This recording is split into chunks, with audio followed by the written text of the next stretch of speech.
Bhaskar's area YouTube ఛానల్కు స్వాగతం. ఈరోజు ఉన్నటువంటి విద్యా ఉద్యోగ సంబంధిత సమాచారంలోకి వెళ్తే, ప్రభుత్వ విద్యారంగాన్ని కాపాడాలి, విధాన నిర్ణయాల్లో సర్కారు ఏకపక్ష వైఖరి తగదు, ఉపాధ్యాయ ఖాళీలను భర్తీ చేయాలని డిమాండ్. ఉత్సాహంగా ప్రారంభమైన యూటీఎఫ్ రాష్ట్ర కౌన్సిల్ సమావేశం. యూటీఎఫ్ రాష్ట్ర కౌన్సిల్ సమావేశంలో మాట్లాడుతున్న కేఎస్ లక్ష్మణరావు, ప్రభుత్వ విద్యారంగాన్ని పరిరక్షించుకునేందుకు పోరాటాలను ఉధృతం చేయాలని, కీలకమైన విద్యారంగంలో ఎలాంటి కనీస చర్చలు లేకుండా సర్కారు విధానపరమైన నిర్ణయాలు చేయడం ప్రమాదకరమని ఆంధ్రప్రదేశ్ ఐక్య ఉపాధ్యాయ ఫెడరేషన్ యూటీఎఫ్ రాష్ట్ర కౌన్సిల్ సమావేశంలో వక్తలు పేర్కొన్నారు. కేంద్ర ప్రభుత్వం రూపొందించిన జాతీయ విద్యా విధానం కానీ, రాష్ట్ర ప్రభుత్వం అమలు చేస్తున్న విద్యా విధానాలను ఉపాధ్యాయ విద్యార్థి సంఘాలతో కానీ, మేధావులతో కానీ చివరికి చట్టసభల్లో కూడా చర్చించకుండా తయారవుతున్నాయని ఆందోళన వ్యక్తం చేశారు. యూటీఎఫ్ 46వ రాష్ట్ర కౌన్సిల్ సమావేశం విజయవాడలోని ఎంబీ విజ్ఞాన కేంద్రంలో ఆదివారం నాడు ఘనంగా ప్రారంభమైంది. 2 రోజుల పాటు జరిగే ఈ కౌన్సిల్ సమావేశాలను ప్రతినిధులు భౌతిక దూరం, ఇతర కోవిడ్ నిబంధనలు పాటిస్తూ నిర్వహించారు.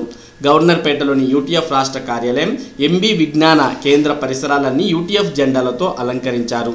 యూటీఎఫ్ రాష్ట్ర సహాధ్యక్షులు ఎన్ వెంకటేశ్వరరావు అధ్యక్షతన జరిగిన ప్రారంభ సభకు శాసనమండలిలో పీడీఎఫ్ ఉపనేత కేఎస్ లక్ష్మణరావు ముఖ్య అతిథిగా హాజరై మాట్లాడారు. రాష్ట్రాల పరిధిలో ఉండే విద్యను కేంద్రం తన గుప్పెట్లోకి తీసుకునేలా, విద్యను అందించే బాధ్యతల నుండి పూర్తిగా తప్పుకొని ప్రైవేటుకు అప్పగించేందుకు జాతీయ విద్యా విధానం రూపొందించిందని విమర్శించారు. మత విలువలను, మూఢ విశ్వాసాలను విద్యారంగంలోకి జొప్పించడం ప్రమాదకరమని అన్నారు. జాతీయ విద్యా విధానం 2020ని రద్దు చేయాలని అన్నారు. యూటీఎఫ్ రాష్ట్ర ప్రధాన కార్యదర్శి పి బాబురెడ్డి మాట్లాడుతూ, రాష్ట్రంలో కరోనా విపత్తు సమయంలో ఎలాంటి ప్రతిఘటన ఉండదని, ఉద్యోగులు, ఉపాధ్యాయుల హక్కులపై పాలకులు దాడి చేశారని అన్నారు. కరువు భత్యం, పీఆర్సీ, సిపిఎస్ లాంటి అంశాల్లో ప్రభుత్వం నిర్లక్ష్యంగా ఉందని అన్నారు. సమావేశంలో యూటీఎఫ్ రాష్ట్ర అధ్యక్షుడు ఎమ్మెల్సీ షేక్ సాబ్జీ, ఎమ్మెల్సీలు ఐ వెంకటేశ్వరరావు, శ్రీనివాసులు రెడ్డి, మాజీ ఎమ్మెల్సీలు బి నాగేశ్వరరావు, రాము సూర్యారావు, ఎస్టీఎఫ్ఐ కార్యదర్శి ఎన్ అరుణకుమారి మాట్లాడారు. కేంద్రం తీసుకొచ్చిన కొత్త వ్యవసాయ చట్టాలను రద్దు చేయాలని, విశాఖ ఉక్కు ప్రైవేటీకరణకు వ్యతిరేకంగా జరుగుతున్న పోరాటాలను మరింత ముందుకు తీసుకెళ్లేందుకు కృషి చేయాలని కోరారు. రాష్ట్రంలో ప్రాథమిక పాఠశాలల్లో ఉపాధ్యాయులు లేక సింగిల్ టీచర్ పాఠశాలలుగా మారాయని అన్నారు. ఖాళీగా ఉన్న 30,000 టీచర్ పోస్టులను భర్తీ చేసేందుకు ప్రభుత్వం డిఎస్సి 2021 నిర్వహించాలని వారు డిమాండ్ చేశారు. ఆదివారం మధ్యాహ్నం ప్రారంభమైన ప్రతినిధుల సభ సోమవారం కూడా కొనసాగనుంది.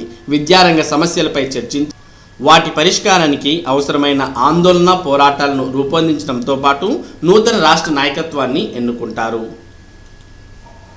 వచ్చే నెలలో గ్రూప్ 1 ఫలితాలు కసరత్తు చేస్తున్న ఏపీపీఎస్సీ.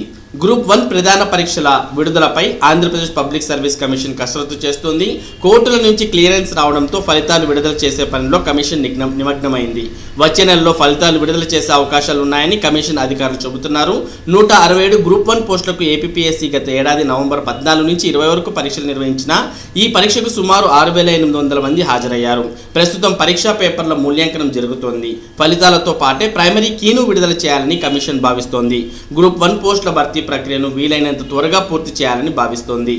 క్యాలెండర్ పై ఉగాది రోజున, అంటే వచ్చే ఏప్రిల్ 13న వివిధ శాఖల్లోని ఖాళీ పోస్టుల భర్తీకి క్యాలెండర్ విడుదల చేయాలని ముఖ్యమంత్రి వైఎస్ జగన్మోహన్ రెడ్డి ఆదేశాలు జారీ చేసిన సంగతి తెలిసిందే. క్యాలెండర్తో పాటు కొన్ని ఖాళీల భర్తీ కోసం ఉగాది రోజు నోటిఫికేషన్ ఇచ్చేందుకు కూడా కమిషన్ కసరత్తు చేస్తోంది. గతంలో భూ పరిపాలన శాఖలో సుమారు 650 కంప్యూటర్ ఆపరేటర్ పోస్టులతో పాటు వివిధ శాఖల్లో ఖాళీగా ఉన్న మరో 250 పోస్టుల భర్తీకి ఏపీపీఎస్సీ గత ప్రభుత్వం అనుమతిచ్చింది. అవి ఇంకా కమిషన్ వద్దే పెండింగ్లో ఉన్నాయి. అయితే ఉగాది నాడు ఇచ్చే విడుదల చేసే నోటిఫికేషన్లో ఈ ఖాళీలను పొందుపరుస్తారా లేదా అనే సందేహాలు వ్యక్తమవుతున్నాయి. వైసీపీ ప్రభుత్వం ఏర్పడి 2 ఏళ్లు అవుతున్నా కమిషన్ నుంచి ఒక్క నోటిఫికేషన్ కూడా విడుదల కాలేదు. ఈ ప్రభుత్వ హయాంలో 1.3 లక్షల సచివాలయ పోస్టులకు కేవలం పరీక్షలను మాత్రమే కమిషన్ నిర్వహించింది.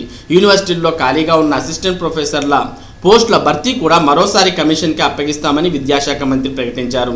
మొత్తంగా ఉగాది రోజు ఎన్ని పోస్టులకు నోటిఫికేషన్ ఇస్తుందోనని నిరుద్యోగులు ఎదురు చూస్తూ ఉన్నారు.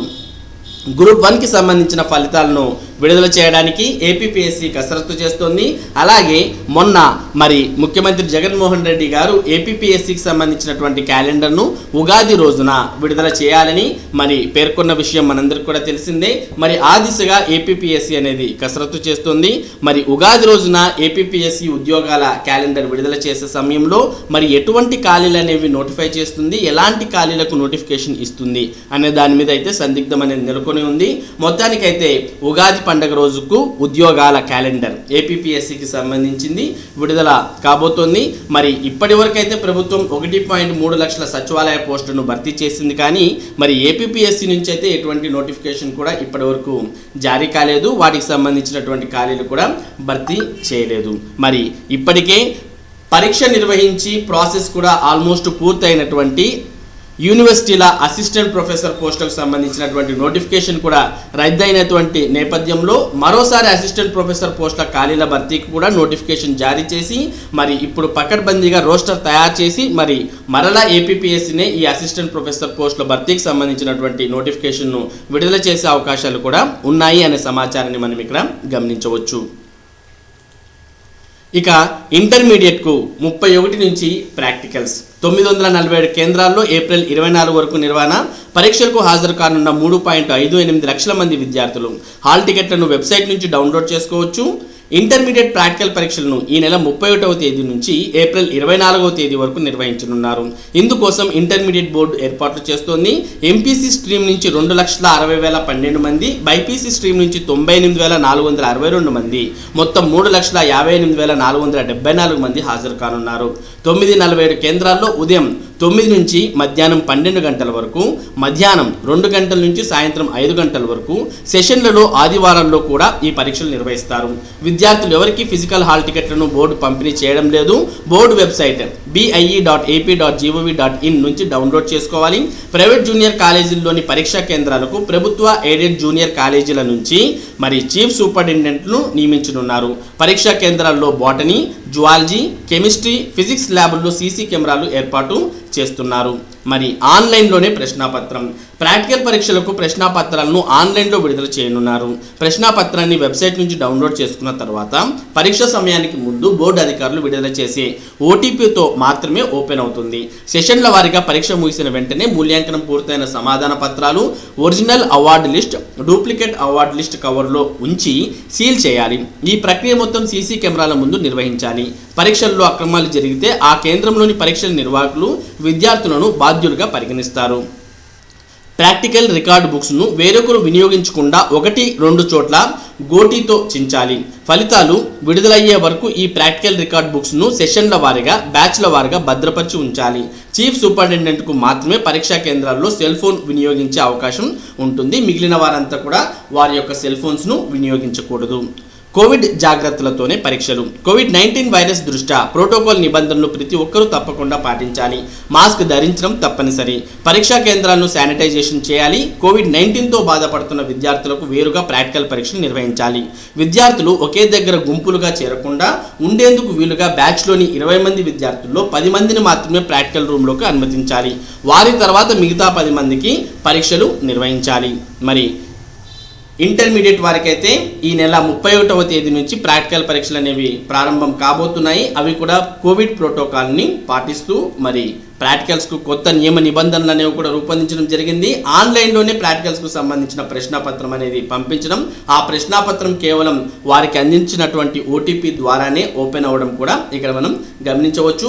ప్రతి ప్రక్రియను కూడా సీసీ కెమెరాలతో పర్యవేక్షించడం జరుగుతుంది అని కూడా ఇక్కడ పేర్కొన్న విషయాన్ని చూడవచ్చు. పీఆర్సీ అమలుకు చర్యలు తీసుకోవాలి. సీఎంకు ఎస్సీ, ఎస్టీ ఉపాధ్యాయ సంఘం విజ్ఞప్తి. ప్రభుత్వ ఉద్యోగ ఉపాధ్యాయులకు 11వ పీఆర్సీ అమలు చేసేందుకు ముఖ్యమంత్రి వైఎస్ జగన్మోహన్ రెడ్డి చర్యలు తీసుకోవాలని ఏపీ ఎస్సీ, ఎస్టీ ఉపాధ్యాయ సంఘం రాష్ట్ర అధ్యక్షుడు సామల సింహాచలం ఆదివారం ఒక ప్రకటనలో విజ్ఞప్తి చేశారు. 2018 జూలై నుంచి 11వ పీఆర్సీ అమలు చేయాల్సి ఉందని, అయితే 2.5 ఏళ్ల ఆలస్యంగా అమలు చేయడం వల్ల ఉద్యోగ ఉపాధ్యాయులకు అన్యాయం జరుగుతోందని వివరించారు. ఈ నేపథ్యంలో ముఖ్యమంత్రి ఉద్యోగులకు 27% ఐఆర్ ప్రకటించడం హర్షణీయమని, అదే రీతిలో మెరుగైన ఫిట్మెంట్ ప్రకటిస్తారని ఎదురు చూస్తున్నారని, ఇప్పటికే తెలంగాణ ప్రభుత్వం పీఆర్సీ ప్రకటించినందున ఉద్యోగుల పక్షపాతిగా కనీసం 45% ఫిట్మెంట్తో పీఆర్సీ అమలు చేయాలని కోరుతున్నామని అన్నారు. జాప్యం లేకుండా ఉద్యోగ ఉపాధ్యాయ సంఘాలతో చర్చించి చర్యలు తీసుకోవాలని సామల విజ్ఞప్తి చేశారు. భాషా పండితులకు న్యాయం చేయాలి. రాష్ట్రోపాధ్యాయ సంస్థ గౌరవాధ్యక్షుడు శ్రీనివాసులు రెడ్డి తెలంగాణ తరహాలో ఏపీలోని భాషా పండితులకు న్యాయం చేయాలని రాష్ట్ర భాషోపాధ్యాయ సంస్థ గౌరవాధ్యక్షుడు ఒంటేరు శ్రీనివాసులు రెడ్డి డిమాండ్ చేశారు. భాషా పండితుల పదోన్నతులకు గతంలో ప్రభుత్వం జారీ చేసిన జీవోలు 14, 15ను అమలు చేయాలని కోరారు. రాష్ట్రంలో భాషా పండితులు, వ్యాయామ ఉపాధ్యాయులు 10,224 పోస్టులను ఉన్నతీకరించారని, వీటిని పూర్తి స్థాయిలో అర్హులైన భాషా పండితులతో కాకుండా ఎస్జిటిలతోనూ భర్తీ చేశారని పేర్కొన్నారు. దీంతో 1,361 మంది పోస్టులు లేకుండా నష్టపోయారని వెల్లడించారు.